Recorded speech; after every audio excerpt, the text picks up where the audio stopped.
Jung told people, he talked about mescaline and LSD in the context of Huxley's introduction of those substances into the Western world. The first thing he said is, beware of unearned wisdom.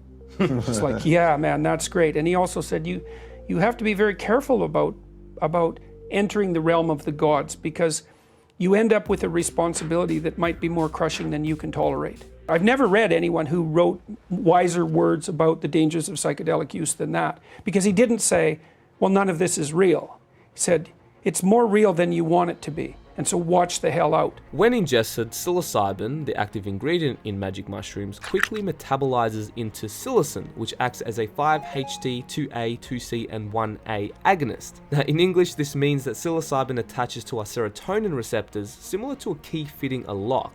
Serotonin, which is primarily found in the body's stomach and intestines, is the chemical responsible for regulating mood, visuals, decision-making, sleep, and digestion. Physically speaking, psilocybin mushrooms are virtually non-toxic and anti-addictive. In other words, it's almost impossible to physically die from consuming mushrooms and to develop a physical dependence. I mean, it's not very often you hear of a shroom addict. Gotta see those fractals, man! However, psychologically, this is another story. But at the end of the day, this really comes down to the individual's mental state and the environment one trips in. The mushroom experience is notorious for giving you access to the unconscious, which of course results in different experiences since everyone has a unique mind. Maybe this is why quote-unquote bad trips can be so terrifying, because they can show you repressed aspects of your psyche, which can be quite uncomfortable, especially if you've been running away from your shadow your whole life. And this is why building the foundation of your mind is of utmost importance. Similar to most psychedelics, mushrooms are a perfect example of extreme polarity within the human experience, especially at high doses. In fact, many times a mushroom trip can either take you to heaven or hell, sometimes both within the same trip. However, I do want to distinguish a bad trip from a challenging trip.